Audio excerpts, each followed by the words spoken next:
नमस्कार, आप सबका बहुत बहुत स्वागत है। तो आज मैं शुरू करने जा रही हूँ एस हुसैन ज़ैदी की लिखी हुई किताब मुंबई माफिया की हसीनाएँ, जो कि हिंदी अनुवाद है उनकी किताब का, जिसका अनुवाद किया है प्रभात रंजन ने। उम्मीद करती हूँ आप इसे पसंद करेंगे।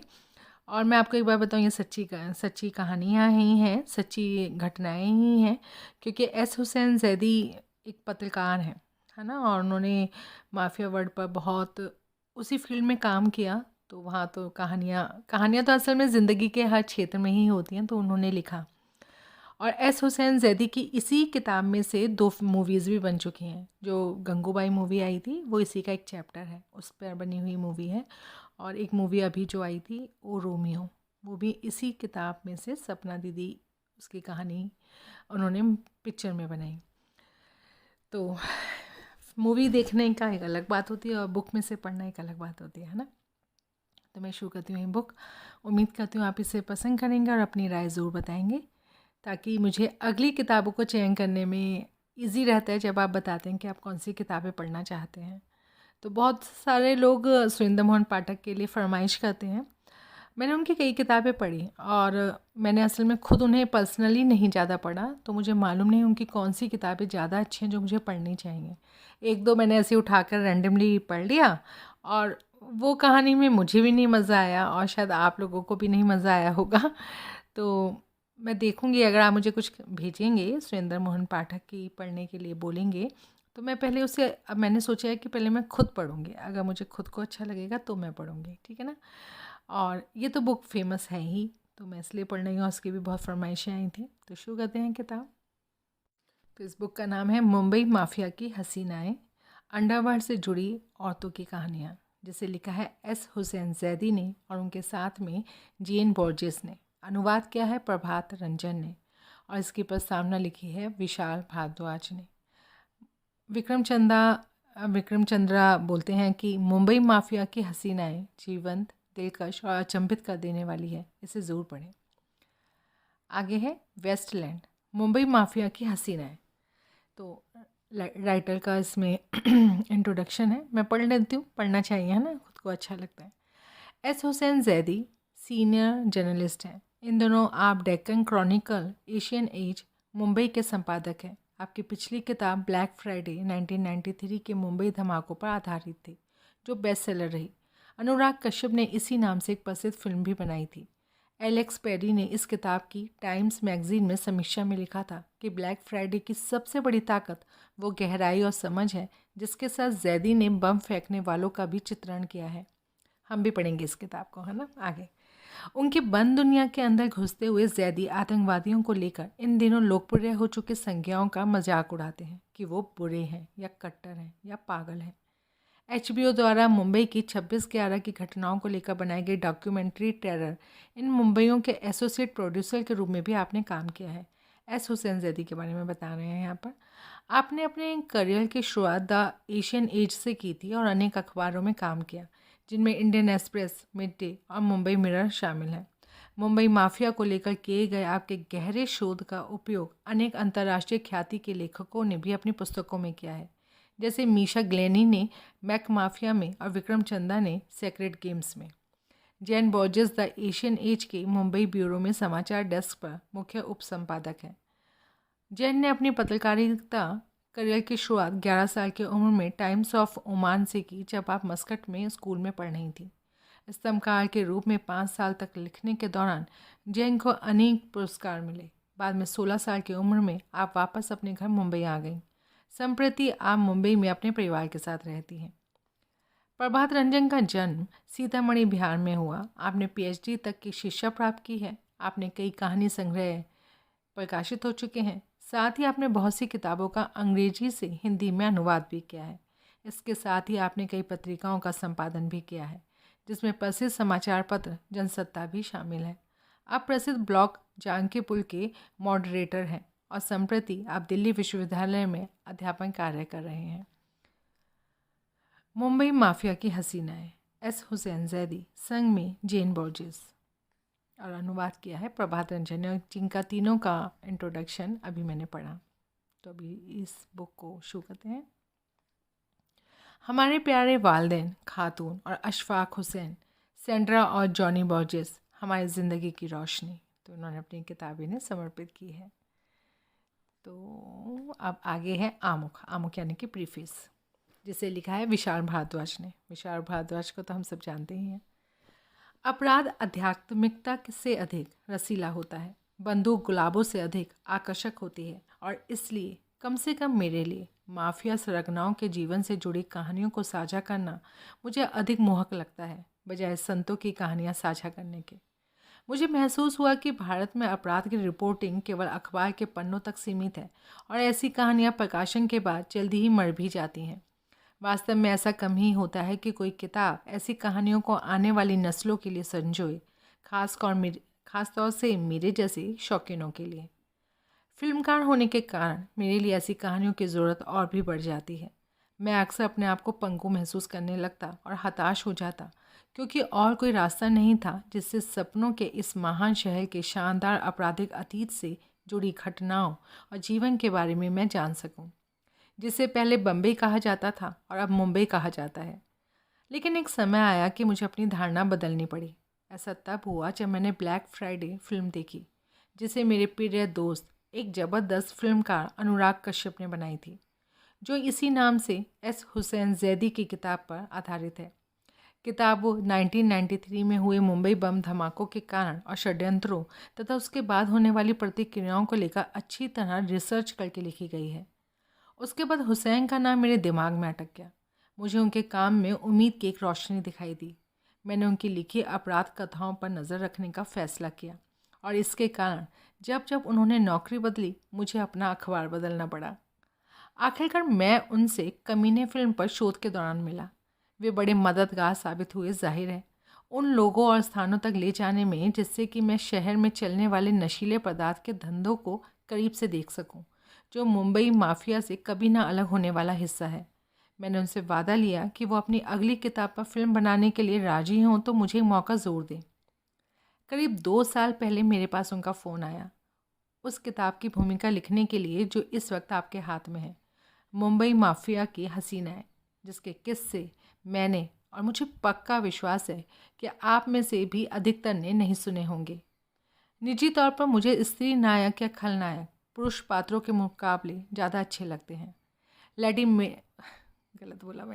लेडी मैकबेथ अधिक जटिल और मोहक पात्र हैं, बजाय मैकबेथ या राजा डंगन के।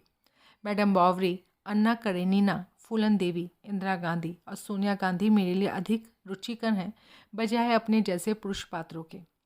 जैसे उम्मीद थी, इसे पढ़ना आनंददायक रहा, बल्कि मुझे कहना चाहिए कि झूले की सवारी जैसा रहा। कभी आनंद से भर देने वाला, कभी गम से सरोबार करने वाला, कभी भयानक, लेकिन हमेशा नाटकीय।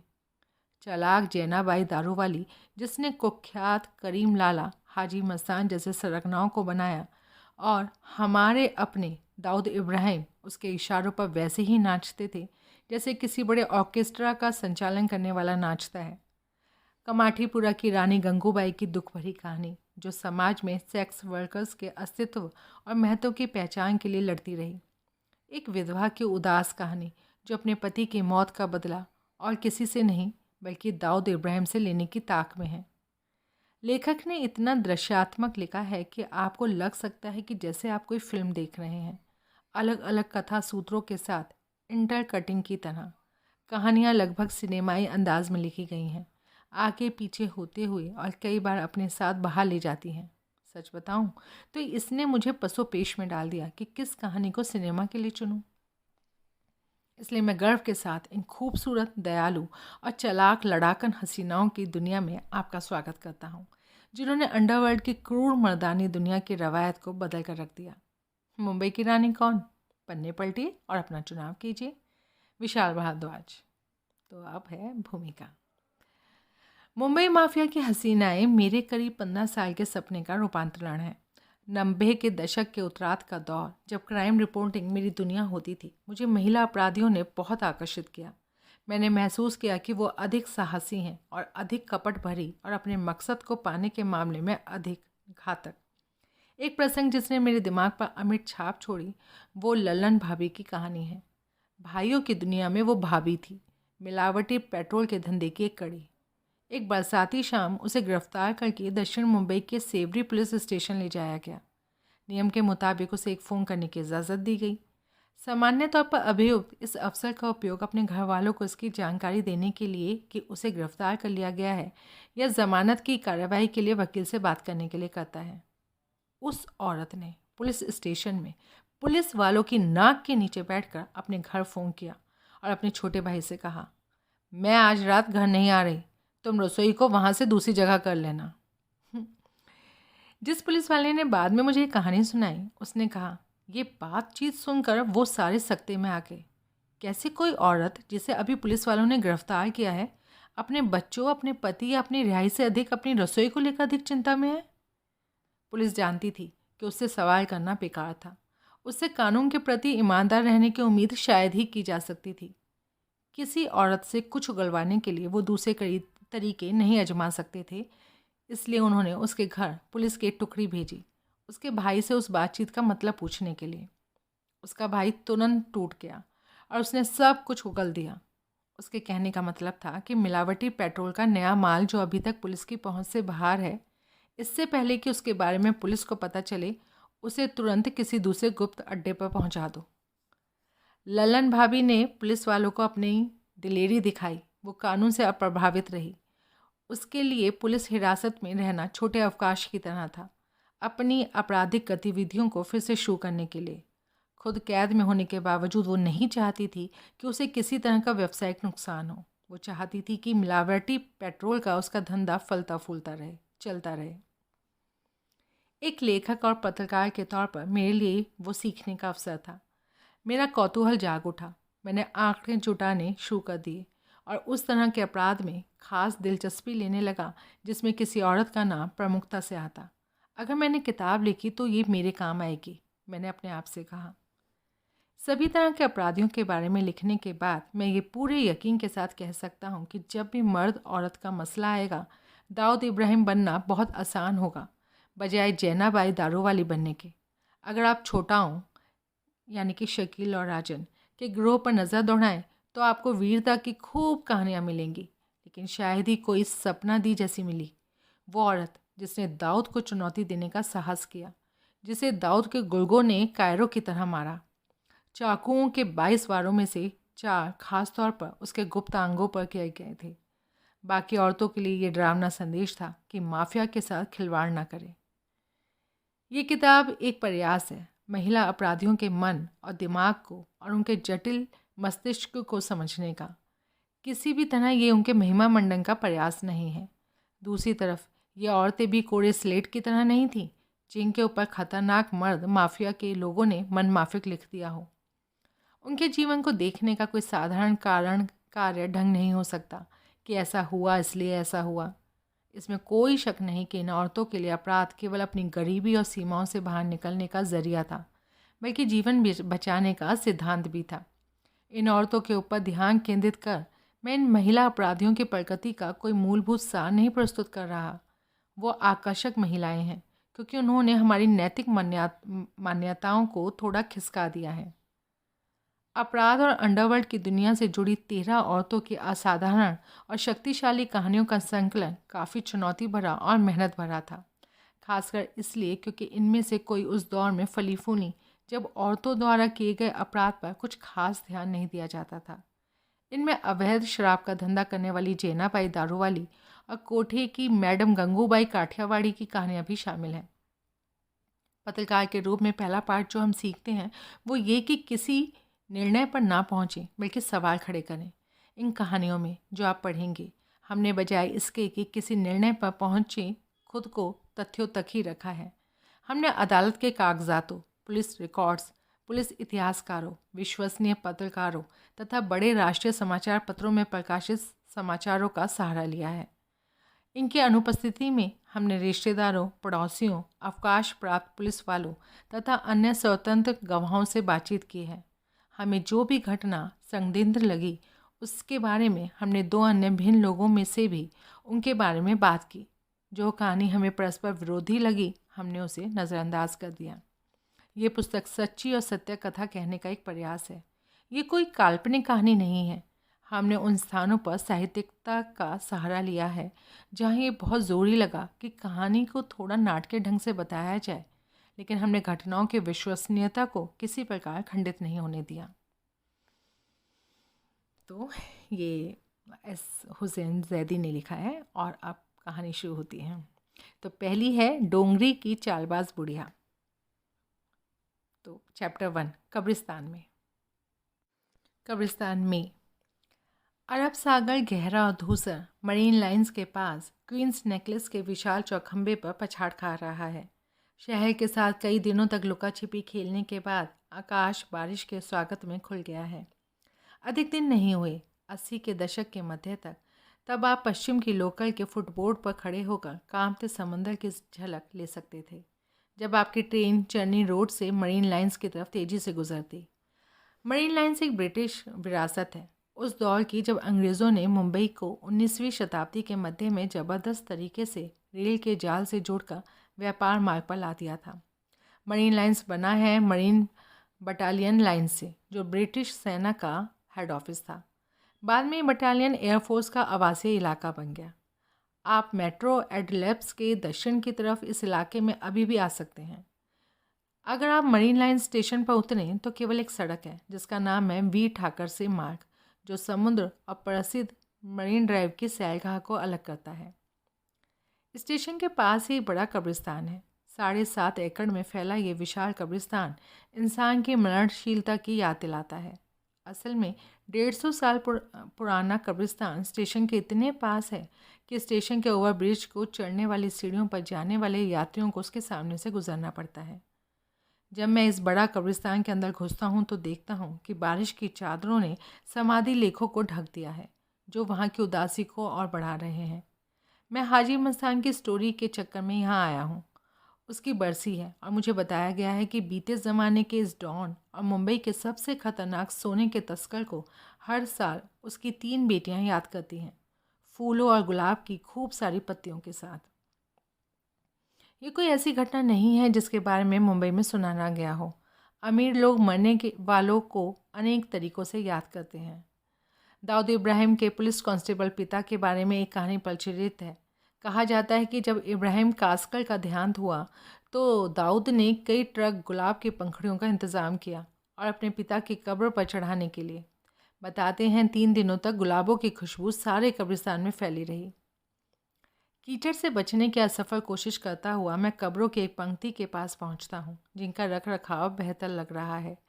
हाजी मस्तान के आखिरी ठिकाने को ढूंढना आसान है। उसकी लिखावट उर्दू और अंग्रेजी दोनों में है। कब्र पर ताज़े गुलाब के फूल तो हैं, लेकिन फूलों के जिस टीले के बारे में बताया गया था वैसा कुछ भी नहीं है। मैं देखता हूँ कि कुछ लोग कब्र के आसपास जमा होकर कुरान से कुछ पढ़ रहे हैं। शायद मुझे पक्का पता कर लेना चाहिए कि असल में यही डॉन की कब्र है या नहीं। मैंने साहस जुटाते हुए वहाँ मौजूद लोगों से पूछा, क्या ये हाजी मस्तान की कब्र है? गमी में आए कुछ लोगों ने मुझे ऐसी निगाहों से देखा कि जैसे वो कुछ जानते ही ना हो, लेकिन एक सर हाँ में हिला। मैंने कब्र की ओर देखा और इस बात पर आश्चर्यचकित होता रहा कि आखिर मस्तान की बेटियों ने उस कब्र को कुछ और बेहतर ढंग से क्यों नहीं बनवाया। मकबरे जैसी शक्ल में, जैसे कि आसपास मुझे कई दिख रहे हैं, इतना सादा सपाट उन्होंने क्यों चुना? बड़े बड़े ताकतवर किस तरह गिरते हैं। मैं सोचता हूँ और तय करता हूँ कि आसपास टहल लिया जाए। ये बड़ा कब्रिस्तान की मेरी पहली यात्रा है। मुझे बताया गया है कि मुंबई के अपराध जगत को लोहे जैसी सख्ती से चलाने वाली अनेक लोग यहीं आखिरी नींद में सोए हैं। करीम लाला, इब्राहिम दादा, रहीम खान, दाऊद इब्राहिम का भाई साबिर कास्कर, उनमें से कुछ और नाम हैं। अब चूँकि हाजी मस्तान की फूलों वाली कहानी सही नहीं लग रही है, इसलिए शायद मैं इन कब्रों पर लिखी लिखावट को पढ़कर देख सकता हूँ। मैं पूछता हूँ कुछ चालाकी से, क्या यहाँ अंडरवर्ल्ड वालों के लिए अलग सेक्शन है? एक चाल खाने की लुंगी वाले, जिसने अपनी लुंगी मोड़कर घुटनों तक बांध रखी है, मुचड़ा हुआ कुर्ता पहने हंसता है। मियाँ, कब्रिस्तान असली अंडरवर्ल्ड है। यहाँ जो भी आता है अंडरवर्ल्ड में जाता है। यहाँ सारे अंडरवर्ल्ड के राजा और रानी आकर सो जाते हैं। अंडरवर्ल्ड की रानी? मैंने चौंकते हुए जोर से पूछा। आपका मतलब है अंडरवर्ल्ड के डॉन की पत्नियाँ? वो चारों तरफ देखता है और फिर मुझे घूरने लगता है। मैं उसकी ओर 50 रुपये का नोट बढ़ाता हूँ, जो उसके ढीले ढाले कुर्ते में गायब हो जाता है।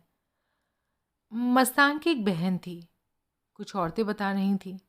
मुझे उसका पूरा नाम याद नहीं आ रहा है। उसका नाम कोई गांधी था।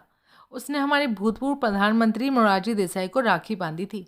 यशवंतराव चव्हाण, जो महाराष्ट्र के मुख्यमंत्री थे, उसका बहुत सम्मान करते थे।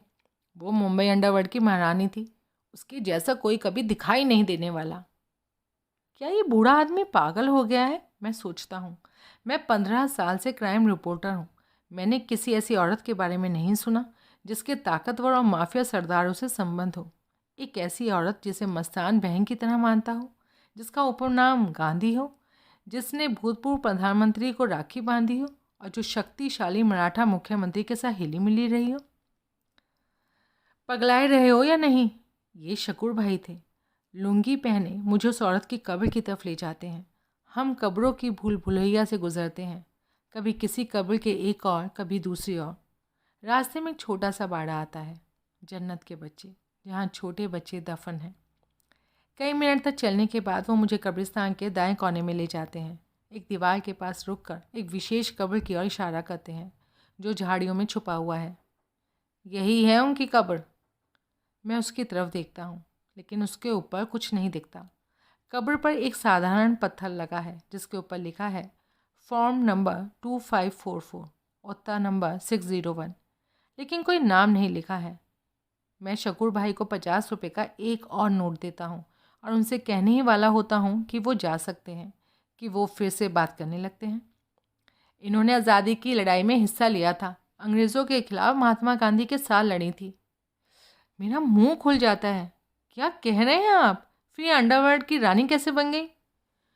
क्योंकि ये दाऊद इब्राहिम इनको अपनी माँ के रूप में देखता था। यही नहीं, पुलिस और माफिया दोनों इनकी बड़ी इज्जत करते थे। सभी गिरोह वालों में उनकी अच्छी पकड़ थी। मैं उसकी तरफ एक और नोट बढ़ाते हुए पूछा, वो कहाँ रहती थी और कहाँ से अपना धंधा चलाती थी? डोंगरी? डोंगरी मुंबई के लिए वैसे ही है जैसे पलेर्मो सिसिलियन के माफिया के लिए है। कम से कम दाऊद इब्राहिम के ज़माने में तो था ही, और सुनते ही उस भूल भुलैया का सिरा जैसे मेरे हाथ आ गया। क्यों, ये जेनाबाई की कब्र है? उस बूढ़े ने सहलाते हुए कहा। हाँ हाँ, ये जेनाबाई की कब्र है। मैं चकरा गया। मैंने जेनाबाई के बारे में सुन रखा है, लेकिन केवल यही कि वो अवैध शराब का धंधा करती थी और पुलिस के लिए खुफियागिरी करती थी। कब्र खोदने वाले उस आदमी ने उस औरत के बारे में मुझे एक नई दृष्टि दी। मेरी जिज्ञासा जाग उठी। मुझे उसकी कहानी लिखनी है।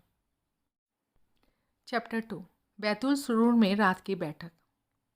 एक काली मर्सिडीज कार शेड से निकली और तेजी से उस 2 मंजिला इमारत के गेट से बाहर सड़क पर निकल पड़ी। जून 1980 का समय था और बारिश ने सूरज की तपिश को बुझाना शुरू ही किया था। रात के अंधेरे में कार को गायब होते देखता वो वहाँ अकेला खड़ा रहा, अपनी बालकनी में। उसके चेहरे पर चिंता की लकीरें उभर आई थीं। अपनी बेचैनी को काबू करने के लिए उसने अपने सफ़ेद कुर्ते की जेब से 555 के पैकेट से एक सिगरेट निकाली। उसे जलाकर वो अपनी बालकनी के बरामदे में टहलने लगा। उसका बंगला बैतुल सुरूर, जो अरबी भाषा का एक शब्द है जिसका मतलब होता है खुशियों का घर, मुंबई के सबसे महंगे इलाके में बना था, पैडर रोड पर। आखिरकार 2 घंटे तक 7 सिगरेट पीने के बाद उसे तब बड़ा सुकून हुआ जब उसने मर्सिडीज़ को लौटते और अपने बंगले के सामने रुकते हुए देखा। उसका ड्राइवर गाड़ी से बाहर निकला। उसका ने पिछले वाला दरवाज़ा खोला और एक बूढ़ी औरत जो 70 पार की लग रही थी बाहर निकली। कुछ देर अपने काले छाते के साथ उलझी रही, उसे खोलने की भरपूर कोशिश करती रही। जब तक छाता खुला वो काफ़ी हद तक भीग चुकी थी। जैनाबाई बंगले के दरवाजे की तरफ बढ़ी। दरवाज़ा उसके लिए पहले ही खुल चुका था। उसने जल्दी से अपनी 8वीं सिगरेट का जलता सिरा शीशे के कैश ट्रे में बुझाया और नीचे दरवाजे की तरफ बढ़ा। उसने कुछ घंटे पहले उसे फ़ोन किया था और उससे गुजारिश की थी कि वो रात का खाना उसके साथ ही खाए। उसकी आवाज़ के आग्रह को भांपकर उसने तुरंत उस निमंत्रण को स्वीकार कर लिया। उसकी मर्सिडीज़ 7 बजे डोंगरी के उसके छोटे से घर से लाने गई थी। आने जाने वालों ने उससे इमारत से निकलते और कार में बैठते हुए देखा। जब वो कार की पिछली सीट पर बैठी तो ड्राइवर ने बड़ी गर्मजोशी से जाना पहचाना सलाम किया और उन जर्जर मकानों के सामने से गुजरता हुआ पैडर रोड की तरफ बढ़ चला। डोंगरी में भी भारी बारिश हो रही थी। हालांकि पैडर रोड के विपरीत डोंगरी में बारिश के बावजूद काम धंधा वैसे ही चल रहा था। नीली काली पन्नियों को ताने स्टॉल्स पर रेहड़ी वाले ग्राहकों को बुलाने के लिए आवाज़ लगाने और सामान बेचने में मशगूल थे। ऐसे माहौल में बाहर मर्सिडीज़ खड़ी थी, लेकिन डोंगरी के स्थानीय निवासी ये जानते थे कि कार में कौन है और वो कहाँ जा रही है। हालांकि उस मुलाकात की वजह अभी भी गुप्त थी। वो बैतूल सुरूल की बंद दीवारों के पीछे ही दबकर रह जाने वाली थी, जिसे केवल एक औरत के सामने जाहिर किया जाना था, डोगरी में जिससे सभी डरते थे और जिसका सभी सम्मान भी करते थे। करीब 1 घंटे बाद बंगले पर पहुंचने के बाद जैनाबाई आश्चर्यजनक ढंग से तरोताज़ा महसूस करने लगी। सफ़ेद रंग की चमक वाला ये बंगला देखने में फीका लग रहा था। बड़ी बारीकी से बनाए गए सफ़ेद जंगले, पत्थर की दीवारें और साधारण दरवाज़ा, जिसके पास बहुत सारे गमले लगे थे। देखकर बाहर वालों को इस बात का बिल्कुल अंदाज़ा नहीं लगता था कि वहाँ कौन रहता था और वो क्या धंधा करता था। जब वो घर में घुसी तो उसने पाया कि वो पहले से ही वहाँ खड़ा था। उसने अपना गीला छाता मोड़ा, उसे दरवाजे के पास रखी बाल्टी में रख दिया। सलाम आपा, उसने कहा, हमेशा की तरह। सलाम। फिर उस संकरे रास्ते से उसने उसे विशाल ड्राइंग रूम की तरफ इशारा किया। आपा, मैं आपका बहुत शुक्रगुजार हूँ कि इतने कम समय में आप मेरे यहाँ आने के लिए तैयार हो गई, उसने कहा और उनको एक सोफ़े की तरफ लेकर बढ़ा। वो उसकी तरफ देखकर मुस्कुराई। हालांकि उन्होंने उसके चेहरे की बेचैनी पढ़ ली थी। उन्होंने एक गिलास पानी मांगा और मेज़ पर अपना पैर रखते हुए सोफ़े पर बैठ गई। उसने किसी को आवाज़ दी, जो तुरंत पानी लेकर हाजिर हो गया। जब वो कमरे से चला गया तो उस औरत ने पूछा, भाई आप बहुत परेशान लग रहे हैं। आपा, उसने कहा। फिर एक लंबी चुप्पी के साथ उसने बोलना शुरू किया, मैं बड़ी मुश्किल में हूँ और मैं जब भी किसी मुश्किल में होता हूँ तो बस एक आदमी का ख्याल आता है, आपका। जैनाबाई शर्मा गई, इस बात से अभिभूत होकर कि इस आदमी पर उनका क्या प्रभाव था। मुंबई के सबसे खतरनाक लोगों में से एक आदमी के ऊपर मस्तान हैदर मिर्ज़ा, एक ऐसा आदमी जिसकी फर्श से अर्श पर पहुंचने की कहानी सिनेमा के पर्दे पर बार बार दिखाई गई।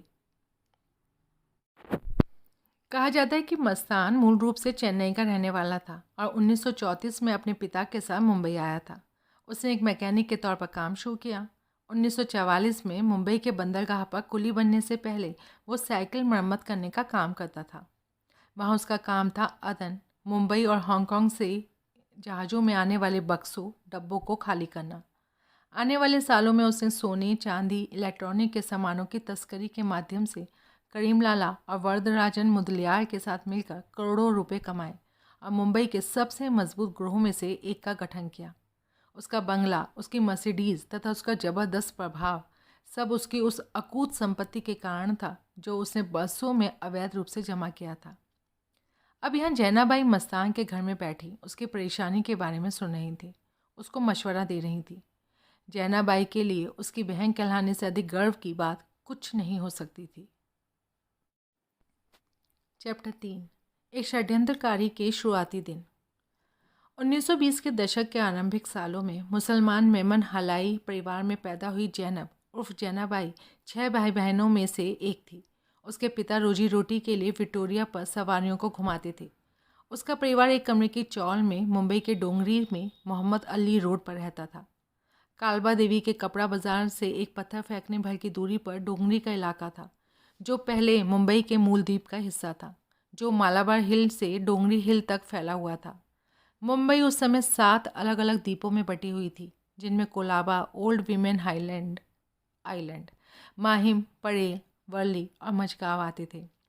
1700 के मध्य में डोंगरी हिल को समतल कर दिया गया, जो मुंबई के अलग थलग द्वीपों को मिलाने की योजना के तहत हुआ।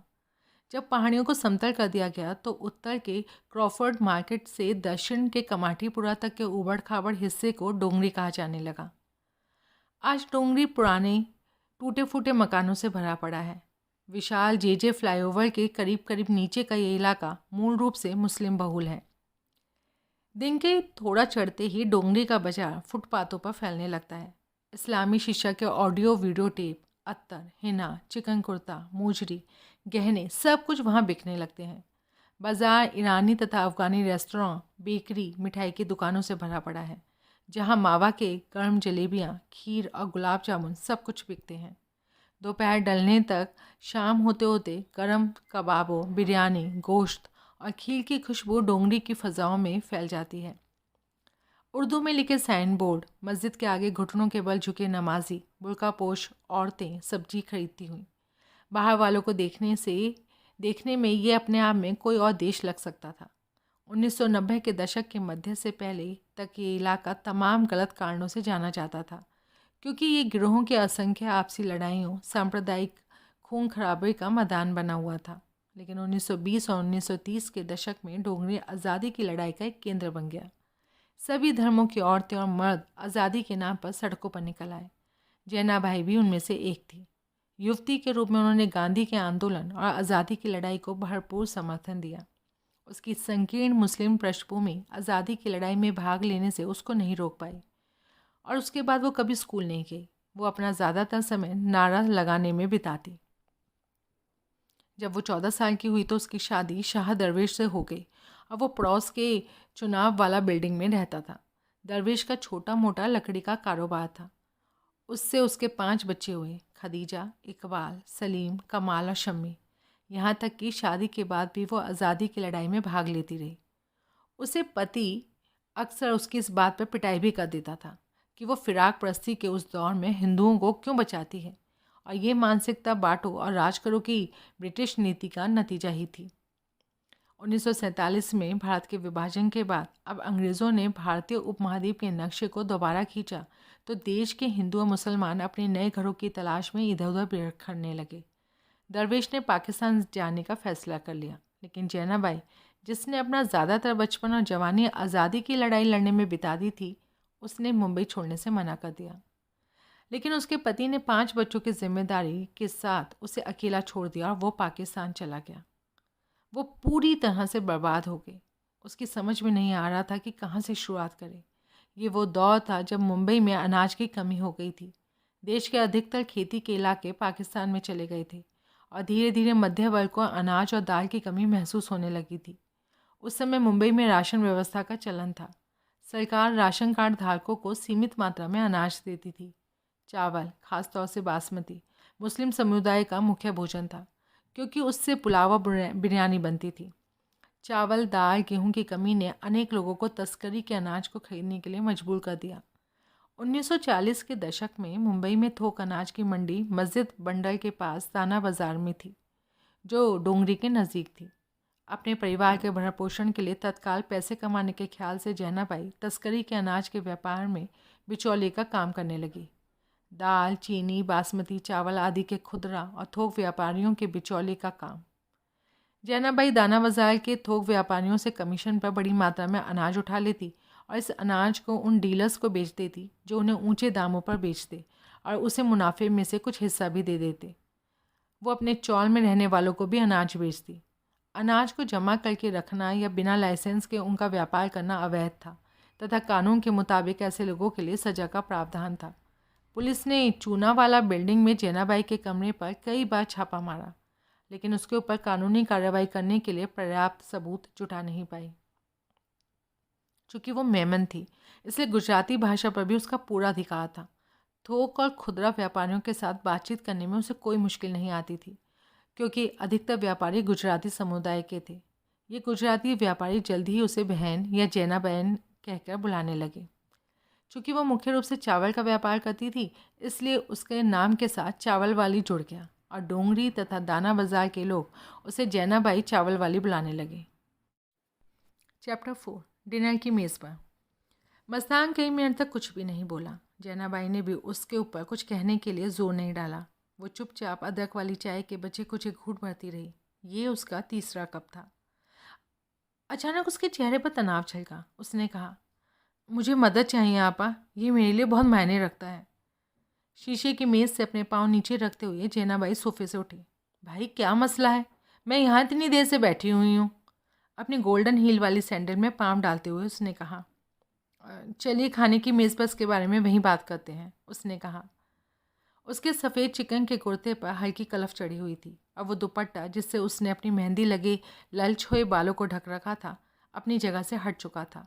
उसने अपने कुर्ते को ठीक किया, अपने दुपट्टे को सीधा किया और महोगनी के डाइनिंग टेबल की ओर बढ़ चली।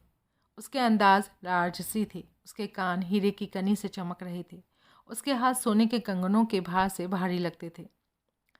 डाइनिंग टेबल खाने से भरा हुआ था, मटन कोरमा, पुलाव, कबाब से लेकर मुर्ग मुसल्लम तक। मस्तान डाइनिंग टेबल पर जैनाबाई के सामने बैठा। घर के नौकर ने खाना परोसना शुरू कर दिया। वो बीच बीच में उसकी ओर देखता कि शायद उसे कुछ चाहिए तो नहीं। उसने सर हिलाया। नौकर ने उसे परोस दिया और फिर मस्तान की तरफ पुलाव की देगची के साथ बढ़ा। मस्तान ने अपनी गर्दन हिलाई। अभी नहीं, उसने कहा। आप खाना नहीं खाएंगे? मैं फ़िलहाल सिगरेट पीऊँगा, उसने जवाब दिया। जब उसने खाना शुरू कर दिया तो वो धीरे धीरे बोलने लगा।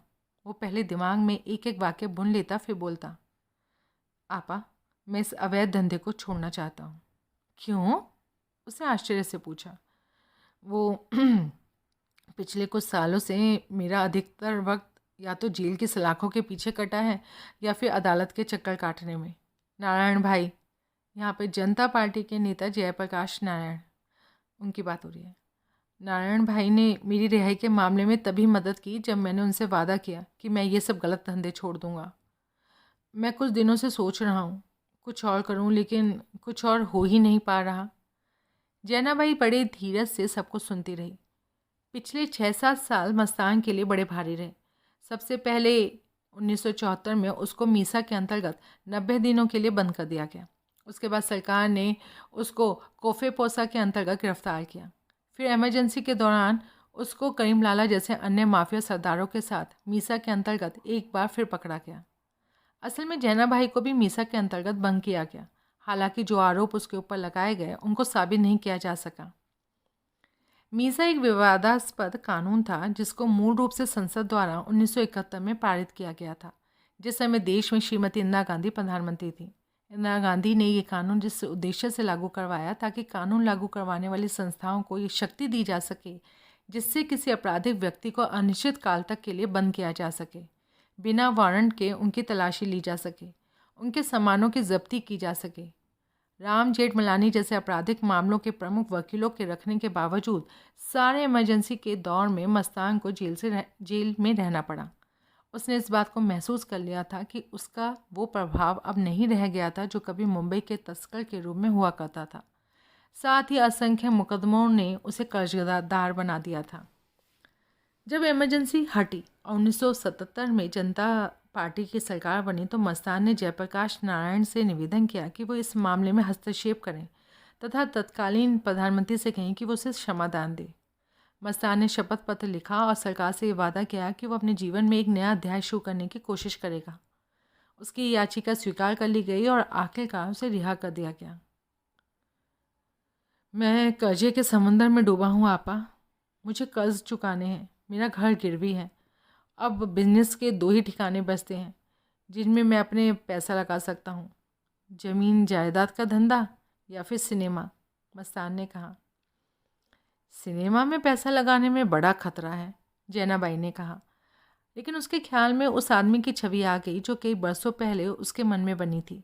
उसने याद किया कि वो उस समय उस आदमी के व्यक्तित्व से कितनी प्रभावित थी जब मुंबई के तमिल माफिया डॉन वरदराजन मुदलियार ने उसे उस आदमी से मिलवाया था।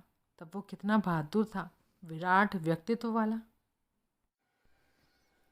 चैप्टर 5, चावल वाली से दारू वाली। शराबबंदी हमेशा से महात्मा गांधी और कांग्रेस के एजेंडा का मुख्य बिंदु रहा था। इसलिए 1 अगस्त 1939 को बॉम्बे प्रांत में कांग्रेस की पहली सरकार के गठन के 2 साल बाद शहर में शराबबंदी लागू कर दी गई। हालांकि पहले हफ्ते में इसे लागू करवाने में पुलिस और प्रशासन को बहुत मुश्किलों का सामना करना पड़ा। पूरे 1 हफ्ते तक शराबबंदी के समर्थकों और विरोधियों के बीच संघर्ष होते रहे। तत्कालीन गृह मंत्री बैरिस्टर KM मुंशी ने शराबबंदी को प्रभावी ढंग से लागू करवाने के लिए पुलिस बल में सघन भर्ती अभियान चलाया। अलग से एक एक्स डिवीज़न का गठन किया गया जिसके प्रमुख बने DCP। शराबबंदी नए दरोगाओं को विशेष निषेधाज्ञा की ड्यूटी के लिए ट्रेनिंग देते और आबकारी विभाग के लोगों को नगर के पुलिस विभाग में लाया गया। हालांकि जब 1939 में द्वितीय विश्व युद्ध शुरू हुआ तो निषेध आज्ञा को लागू करवाने के लिए विशेष रूप से तैयार किए गए पुलिस बल को समुद्री गोदियों की सुरक्षा में लगा दिया गया और इससे निषेध आज्ञा को लागू करवा पाने का काम प्रभावित हुआ। 1946 में नाजियों की हार के बाद वहां कांग्रेस की सरकार फिर से सत्ता में आई और मुंबई में फिर से निषेध आज्ञा लागू हो गई। वरिष्ठ नेता और मुंबई प्रांत के तत्कालीन मुख्यमंत्री, जो शराब की बिक्री और उसके सेवन के एकदम खिलाफ थे, ने बॉम्बे निषेधाज्ञा अधिनियम 1949 को पारित करवाते हुए 6 अप्रैल 1950 से मुंबई में पूर्ण निषेधाज्ञा की घोषणा कर दी। इस आदेश के आने से पहले ईसाई और कोली समुदाय शराब बनाया करता था, जैसे जम्बुल, जीरा, मोहा इत्यादि। इसके अलावा जो अन्य शराब उपलब्ध थी वो पश्चिम के मुल्कों से आते थे, खासतौर इंग्लैंड से। दुर्भाग्य से निषेधाज्ञा ने और कुछ नहीं किया सिवाय इसके कि उसने मुंबई में बड़े अपराधों की नींव डाली। उसने अवैध शराब का धंधा करने वालों तस्करों के लिए दरवाजे खोल दिए। इसके अलावा शराब वंचित आबादी की प्यास बुझाने के लिए अनेक आंटी के अड्डे खुल गए। गोवा की गरीब ईसाई औरतें अपने घर के पिछवाड़े और रसोई में शराब बनाती और उसे चोरी छुपे छिन्न दामों में बेचती। उनके आकाओं को उनके नाम को पुकारने में तकलीफ होती थी, इसलिए उन्होंने उन औरतों की शरीर की विशेषताओं के अनुसार उनको पुकारना शुरू कर दिया, जैसे गोरी आंटी, चिकनी आंटी आदि। अवैध शराब के धंधे को खूब आकर्षक माना गया क्योंकि इसमें मुनाफा हज़ारों का था और इस कारण ये आंटी के अड्डे मुंबई की संस्कृति का हिस्सा बन गए। उन्हीं दिनों जैनाबाई चावलवाली ने पहले से शादीशुदा इकबाल गांधी से शादी कर ली। वो उस वक्त भी अवैध अनाज के धंधे में थी और वहाँ मुनाफा नाम मात्र का था। वो इस तरह थोड़े बहुत पैसे कमाने से थक चुकी थी।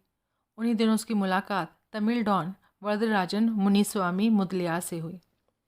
एक शाम जैनाबाई अनेक श्रद्धालु भक्तों की तरह छत्रपति शिवाजी टर्मिनस के पास बिस्मिल्ला शाह बाबा की 260 साल पुरानी दरगाह पर गई। जब वो वहाँ से जाने ही वाली थी तभी उसने देखा कि एक हट्टा कट्टा गहरे रंग का आदमी दरगाह पर भक्तों को न्याज बांट रहा था। जैनाबाई ने इस आदमी की दयानतदारी के बारे में डोंगरी में अपने पड़ोसियों से काफ़ी कुछ सुन रखा था। हालांकि वो हिंदू था, दरगाह में उसकी उदारता के चर्चे थे। उसने फैसला किया कि वो इस आदमी से मिलेगी। जाने से पहले अपने हिस्से का नियाज लेने के बहाने वो वहाँ रुक गई। उस आदमी ने जब अपना काम पूरा कर लिया तो वो कुछ देर तक वहीं दरगाह के बाहर बैठा रहा। वहाँ नियमित आने वाले और जान पहचान वालों से वो बात करता रहा। जैनाबाई उसके पास पहुँची और अपने आर्थिक हालात का दुखड़ा रोने लगी कि उसे अपने 2 वक्त की रोटी जुटाने के लिए कितनी मशक्क़त करनी पड़ती है। मेरी मदद करें भाई, वो गिड़गिड़ाई। मेरा शौहर काम नहीं करता। बच्चों को खिलाना और घर की देखभाल करना पूरी तरह से मेरी जिम्मेदारी है। मैंने कुछ सालों तक अनाज के धंधे में हाथ आजमाया, लेकिन मेरी कमाई ठीक नहीं रही। मुझे कुछ समझ नहीं आ रहा कि मैं क्या करूं। आप बड़े आदमी हैं, सब आपकी इज्जत करते हैं। अगर आप मुझे कोई छोटा मोटा काम दें तो अल्लाह आपको बरकत देगा। वो आदमी, जिसे सब प्यार से वरदा बुलाते थे, चुपचाप बैठा उसे सुनता रहा। उसकी आवाज़ में चालाकी को भांप कर वो ये सोच रहा था कि उसके अवैध शराब के धंधे के लिए ठीक रहेगी। शराबबंदी के बाद वरदराजन ने अनेक और लोगों की तरह ये तय किया था कि वो अवैध शराब का अपना देसी धंधा शुरू करेगा। इसके लिए उसने मध्य मुंबई के दलदली इलाके को चुना और अपने आदमियों को बिठाकर वहाँ उसने अवैध शराब बनाने का काम शुरू कर दिया। लंबी चुप्पी के बाद वरदा ने गहरी सांस लेते हुए पूछा, शराब के धंधे में आओगी? भाई क्या कह रहे हैं? ये मेरे कौम के खिलाफ है, ये मैं नहीं कर सकती। सुनो, तुमसे दारू पीने के लिए कौन कह रहा है? मैं इस धंधे में कितने मुसलमानों को जानता हूँ। तुम्हारा धर्म तुम्हें धंधे में आने से नहीं रोकता या रोकता है? उसने पूछा। दारू के धंधे में बहुत पैसा है। सब कोई, घर की औरतों से लेकर बड़े बिजनेसमैन तक, सब इस धंधे में है और सब सरकार की इस बेवकूफ़ी भरी पॉलिसी के कारण जल्दी जल्दी पैसा बनाने में लगे हैं। जैनाबाई ने कुछ नहीं कहा। वो बोलता रहा, मेरा विश्वास करो, पहले मुझे भी ऐसा ही लगता था, लेकिन आज मैं करोड़ों बना रहा हूँ। ईश्वर की मेरे ऊपर दया रही है, इसलिए उनके प्रति अपना आभार प्रकट करने मैं हर हफ्ते यहाँ आता हूँ। तुम इस धंधे में काम कर सकती हो और सच्चा मुसलमान भी बनी रह सकती हो। मुझे क्या करना होगा? उसने पूछा। देखो, मेरे पास कुछ ज़मीन है एंटॉप हिल पर। मेरे आदमी वहाँ शराब बनाते हैं। तुम्हारा काम उस दारू को बेचना होगा। मुनाफे में हम दोनों का आधा आधा हिस्सा होगा। जैनाबाई को अभी भी कुछ यकीन नहीं हो रहा था। मैं कितना बना लूँगी? अगर ये तो इस बात पर निर्भर करता है कि तुम कितना बेच लेती हो सकता है हज़ारों में, कभी कभी लाखों में। जैनाबाई कुछ देर तक सोचती रही, दिमाग में उसके नफ़े नुकसान के बारे में। और ख़तरा कितना होगा? उसने पूछा। वर्दा मुस्कुराया। उसकी चिंता मत करो, तुम्हें बस ये समझने की ज़रूरत है कि पुलिस से कैसे निपटना होता है। आखिरकार जैनाबाई का चेहरा चमकने लगा और अपने जबड़े फैलाकर वो चतुराई भरी मुस्कान बिखेरने लगी। वर्दा की मदद से जैनाबाई 1960 के दशक के आरंभ में अवैध शराब के धंधे में आ गई। उसका मराठी पड़ोसी विक्की भाई जल्दी ही उसका खास आदमी बन गया और उसके धंधे में रुपए पैसे का हिसाब देखने लगा।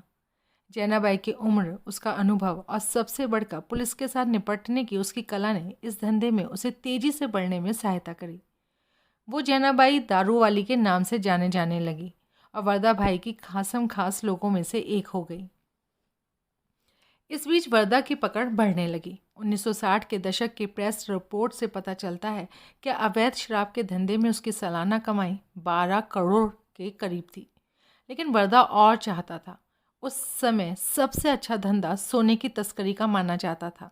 वो अकेले इस धंधे में नहीं जा सकता था क्योंकि मुस्लिम माफिया सरदार, जिनके खाड़ी देशों से अच्छे संपर्क थे, इस धंधे पर एक छत्र राज करते थे। इसलिए वर्दा ने मस्तान और करीम लाला जैसे सरदारों से दोस्ती की और उनकी एक मजबूत ताकत बन गई।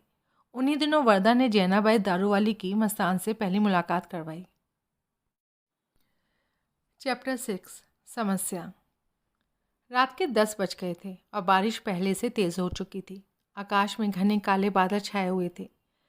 जैनाबाई ने लजीज खाना ख़त्म कर लिया था और सोफे पर आराम फरमा रही थी।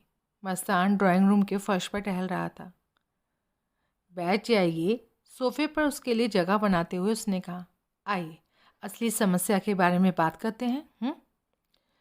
मैं ज़मीन जायदाद के धंधे में बहुत दिनों से जाने के बारे में सोच रहा हूँ और मेरी नज़र मध्य मुंबई के बेलासिस रोड की एक बहुत बड़ी प्रॉपर्टी पर है, उसने कहा और अपने कुर्ते की जेब में लाइटर ढूंढने लगा। हाँ तो? ज़मीन चिलियाओं के कब्ज़े में है और वे सुन ही नहीं रहे, उसने एक और सिगरेट जलाते हुए कहा। वो ज़मीन सोने की खान है आपा। अगर आप मेरे हाथों में उसे दिलवा दें तो मैं न केवल अपने सारे कर्जे उतार पाऊंगा बल्कि मेरी ज़िंदगी भी सेटल हो जाएगी। जैनाबाई जानती थी कि मस्तान को ये बात स्वीकार करने में कितनी मुश्किल हुई होगी कि वो इस मामले को सुलझाने में लाचार है। वो अपनी सार्वजनिक छवि को लेकर हमेशा चौकस रहता था, शायद इसलिए कि वो अपने कम पढ़े लिखे होने को लेकर थोड़ा सुरक्षात्मक रहता था और हमेशा चतुर चालाक दिखने से वो नफरत करता था। करीम भाई का इसके बारे में क्या कहना है? मैंने उससे कुछ अर्सा पहले बात की थी, लेकिन उसने मुझे कहा कि शायद इसमें वो मेरी मदद नहीं कर पाए क्योंकि ये उसकी औकात से बाहर है। क्यों? मेरे कहने पर करीम भाई ने अपने कुछ आदमी वहाँ भेजे थे इस मसले को सुलझाने के लिए। सभी आदमी हाथ पैर तुड़वा कर आ गए। आपा, ये चिलिया लोग बड़े ताकतवर हैं, हम लोग उनके सामने बहुत छोटे हैं। गुजरात के बनासकांठा जिले के मुसलमान चिलिया काफ़ी ताकतवर थे। सामान्य तौर पर वे होटल और ज़मीन जायदाद के धंधे में थे तथा खुद को और हर उस चीज़ को जिसे वो अपना समझते बचाने के लिए कुछ भी कर सकते थे। जैनाबाई मुस्कुराने लगी। उसने चारों तरफ देखा और फिर सोफे से उठी और बगल में रखी मेज़ की तरफ बढ़ी जहाँ कागज़ और कलम रखा था। एक लाल बॉल पेन और कागज़ का एक टुकड़ा उठाकर वो वापस लौट आई और उसके बगल में बैठते हुए उसने पूछा कि क्या वो एक पहेली सुलझाने में उसकी मदद करेगा। मस्तान चिढ़ गया। उसे ऐसे लगा जैसे कि उसका मजाक उड़ाया जा रहा हो। उसने कोई जवाब नहीं दिया, लेकिन वो बिना रुके अपना काम करती रही। जैनाबाई अनपढ़ थी, इसलिए उसने शायद ही कभी कलम उठाई हो। आज उसने कागज़ को मेज पर रखकर लाल बॉल पेन को अपने दाईं हथेली में दबाकर उस खाली कागज़ के बीचों बीच एक लंबी लकीर खींची। फिर उसने अपना सर उठाते हुए कहा, क्या आप बिना छुए इस लाइन को छोटा बना सकते हैं? मस्तान भौचक्का रह गया। गुस्से में उसने सोफे पर रखे कुशन को मुक्के से मारा और बोला, मैं दिमागी तौर पर हफ्तों से परेशान हूँ और मेरी मदद करने के बजाय आप मुझसे बेवकूफ़ी भरी ये पहेली सुलझाने के लिए कह रही हैं।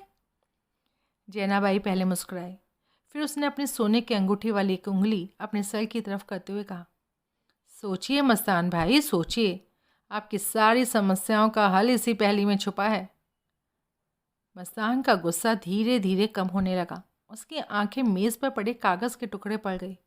वो कुछ देर तक उसे घूरता रहा, फिर उसने कुछ हैरत भरी आवाज़ में पूछा, कैसे? वो हंसने लगी। फिर उसने बॉल पेन अपनी उंगलियों में पकड़ा और पहली वाली लकीर की बगल में एक बड़ी लकीर खींच दी। फिर अपना सर उठाते हुए कहा, देखिए कितना आसान है ये। अगर कोई लाइन बड़ी है और आप उसे मिटा नहीं सकते तो उसके बगल में उससे बड़ी एक लाइन खींच दीजिए। मस्तान को समझ में नहीं आ रहा था कि जैनाबाई के दिमाग में क्या चल रहा था, लेकिन वो जानता था कि उसके ऊपर उसका भरोसा कभी नहीं डिगा था। वो इतनी चालाक ज़रूर थी कि वो कोई ना कोई हल ज़रूर निकाल लेती थी, बल्कि उसने एक रास्ता बना दिया था। अब मस्तान को केवल उसके ऊपर अमल करना था। चैप्टर 7, दारू वाली बनी मुखबिर। शराबबंदी के दौर में जैनाबाई खूब फली फूली। उसने दारू वाली बनकर खूब पैसा बनाया। वरदा राजन, मस्तान और करीम से उसने धंधे के गुर सीख लिए। शहर के कुछ बड़े तस्करों के साथ उसकी नज़दीकी की वजह से जैनाबाई की पूछ भी खूब पड़ी। लोग उसके पास सलाह लेने के लिए और झगड़े का फैसला करवाने के लिए आने लगे। इस वजह से और बढ़ते पैसों की वजह से उसका आत्मविश्वास बढ़ने लगा और वो बदजुबान तथा दबंग हो गई। इसी दौरान जैनाबाई की दोस्ती पुलिस वालों से भी हुई। पुलिस कांस्टेबल इब्राहिम कासकर और उसकी बीवी अमीना, जो दाऊद इब्राहिम के माता पिता थे, उसके लिए परिवार की तरह थे। उनके बच्चे उसको अपनी दूसरी माँ की तरह देखते।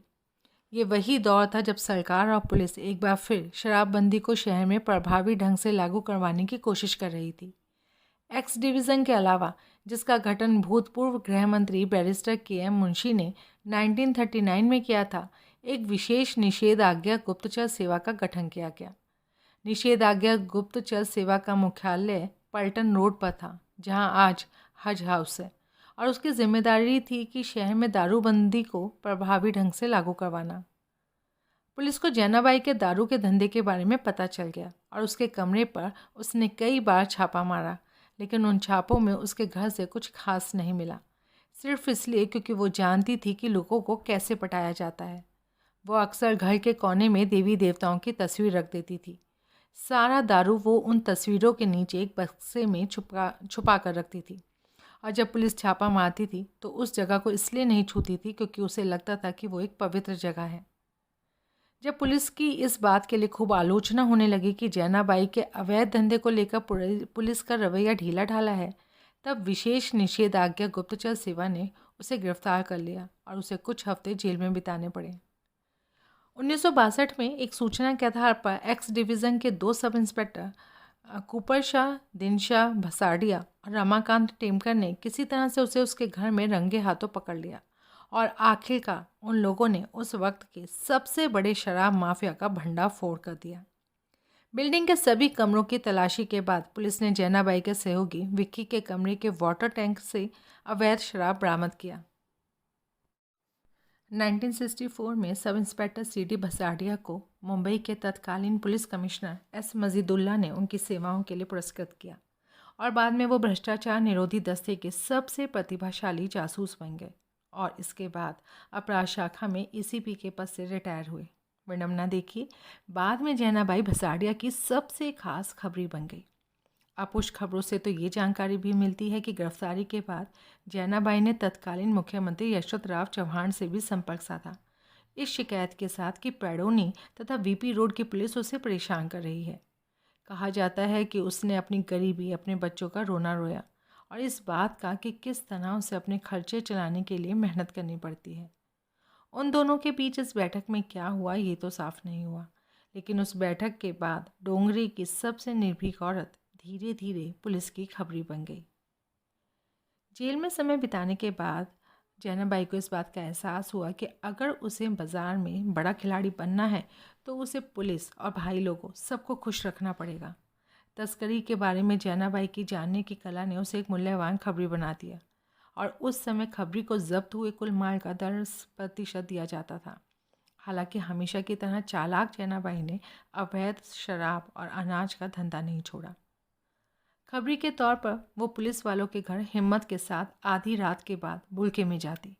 पुलिस वालों के परिवार वाले, जिनके लिए बहुत अहम खबरी थी, उसे हीराबाई बुलाते, क्योंकि उन्होंने उसे घर में हीरे के गहने पहनकर आते देखा था। पुलिस के एक और खबरी, जो अब भी डोंगरी में रहता है और वहाँ दुकान चलाता है, उसने विस्तार से बताया कि किस तरह जैनाबाई पुलिस और माफिया दोनों को छकाती थी। अगर शहर में 7 अलग अलग बंदरगाहों पर तस्करी का माल आ रहा होता तो जैनाबाई को सातों के बारे में पता होता था। वो केवल एक या दो के नाम बताती, पुलिस सामान जब्त करती और उसे उस सामान की कीमत का हिस्सा दे देती, बिना इस बात को समझे कि उसे बाकी माल के बारे में भी पता था।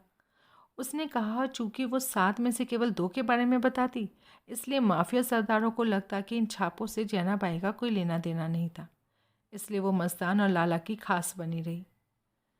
दुर्भाग्य की बात ये कि इस तरह खबर देकर जैनाबाई ने अकूत संपत्ति तो जमा कर ली, लेकिन उसने अपना एक सबसे अनमोल रतन खो दिया, क्योंकि उसे अपने सबसे छोटे बेटे कमाल दरवेश की हत्या की साजिश का समय पर पता नहीं चल पाया।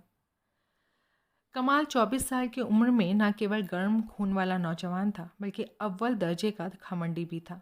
अपनी माँ की ही तरह वो भी गलत कामों में पूरी तरह से शामिल था, लेकिन उसके व्यवहार ने उसके अंत का मार्ग प्रशस्त किया।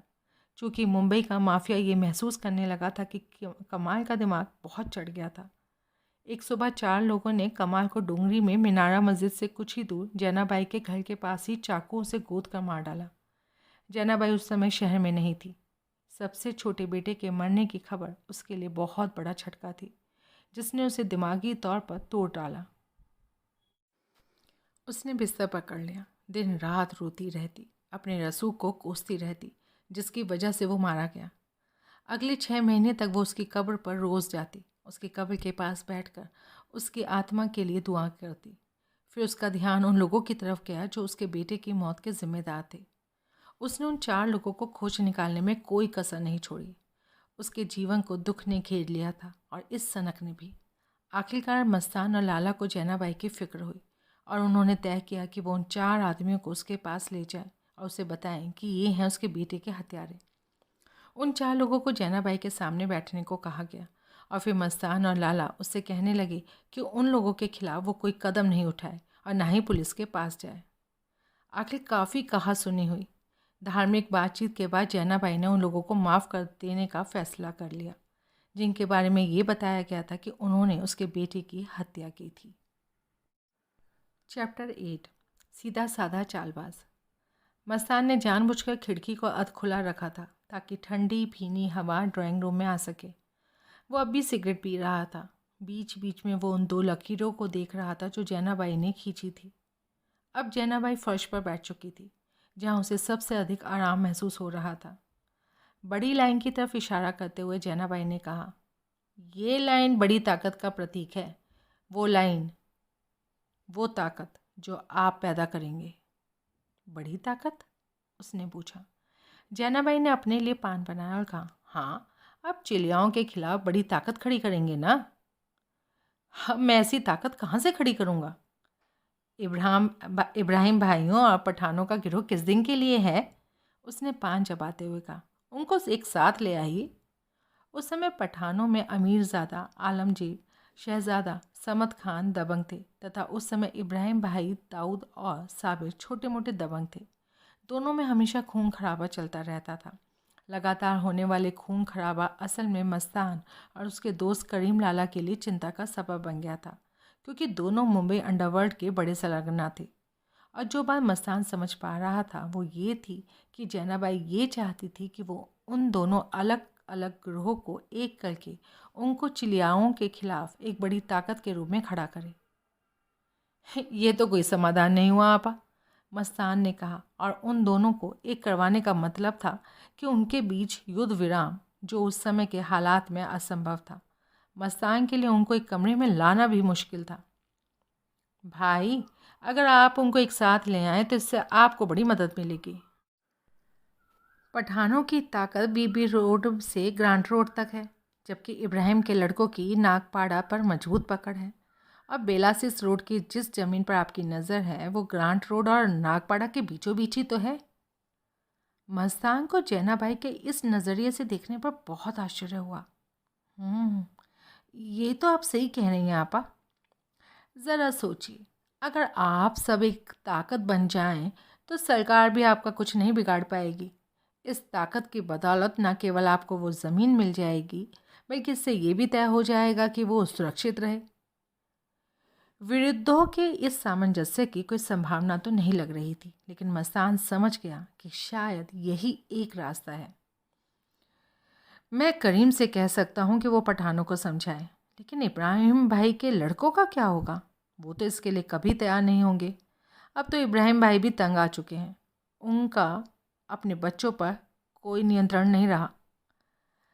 दाऊद इब्राहिम उस समय 20 से 22 साल का लड़का था, जवान, किसी आम भाई की तरह ही, जो अंडरवर्ल्ड में अपना नाम बनाने की कोशिश में था। डोंगरी स्टेशन के पास मुसाफिर खाना में रहने वाले दाऊद अपने छोटे भाई साबिर के साथ छोटी मोटी उठाईगिरी का काम करता था। वो पूरी मेहनत कर रहा था कि किसी तरह से उसके ऊपर माफिया के बड़े सरदारों की नज़र पड़ जाए, और अक्सर उसे पुलिस से बचने के लिए छुप कर रहना पड़ता था। मैं इब्राहिम भाइयों से बात कर लूँगा। दाऊद और साबिर मेरे बेटों की तरह है, वो मना नहीं करेंगे अगर मैं उनसे कहूँगी तो, उसने कहा। आपा, ये सब इतना आसान नहीं है जितना आप समझ रही हैं। आखिर मैं बात तो यही है ना कि आप उनको इसके लिए कैसे तैयार करेंगी कि वो सब मिलकर काम करें? मस्तान ने पूछा। जैनाबाई मुस्कुराने लगी। वो जानती थी कि एक चीज़ है जो उनको एक कर देगी। भाई, ध्यान से सोचिए, ये लोग छोटे मोटे हैं, बिना किसी मकसद के ये लोग लड़ाई कर रहे हैं, गुंडों की तरह, दूसरों को मौका देते हुए कि वो इनका फ़ायदा उठा लें। लेकिन तो भी इनका अहम गुब्बारे की तरह फूला हुआ है। उनकी कमज़ोरियाँ उनको गिरा सकती हैं, और हमारी किस्मत में से एक कमज़ोरी तो ऐसी है जो हम सब में होती है, उनकी महत्वाकांक्षाएं और ताकत। हाँ, बहुत समय बच जाएगा अगर आपने जो कुछ भी कहा है उसे सीधे सीधे अल्फाजों में कहें तो। मस्तान ने कुछ चिढ़ते हुए कहा। भाई, बहुत आसान है। देखिए, हम सब लोग एक ही अल्लाह में यकीन रखते हैं, हम सब एक ही पैगंबर की बातों को जानते हैं। सब बकवास है, उनमें से कोई भी असल में इस्लाम की राह पर नहीं चलता है, मस्तान ने कहा। आपने तो दिमाग में कील ही ठोक ली है। आखिरकार ये सब लोग ढोंगी होते हैं। वो अब हमारे मज़हब के बताए हुए रास्ते पर नहीं चलते, लेकिन वो कभी भी इस्लाम के सच्चे हिमायती बनने का नकाब पहनने के लिए तैयार रहते हैं, साथ ही अल्लाह के नाम पर खून बहाने को भी। मस्तान ने पहली बार जैनाबाई के सामने खुद को छोटा महसूस किया। उसने न केवल बातों को इतना सरल बना दिया, जो उसने कहा वो उसके दिमाग में पहले कभी नहीं आया था। उसे अब भी कुछ कुछ शंका थी। हमें कुछ ऐसा करना होगा जिससे सबको एक छत के नीचे लाया जा सके, उसने कहा। उसकी चिंता आप मत कीजिए, सब अच्छा होगा, मैं ये पक्का कर लूँगी, ये सब हो जाए। क्या मैं आपके ऊपर यकीन रख सकता हूँ? आपको अभी भी शक है भाई? उसने पूछा। अपनी गर्दन हिलाते हुए वो फर्श से उठ खड़ी हुई। मुझे अब जाना होगा, बड़ी देर हो चुकी। मस्तान ने अपनी काली मर्सिडीज़ लाने के लिए कहा और जैनाबाई को कार तक छोड़ने गया। अब जब गाड़ी बैतूल सुरूर से निकली तो बंगले की रोशनी धीरे धीरे कम हो गई और फिर पूरी तरह से बुझ गई।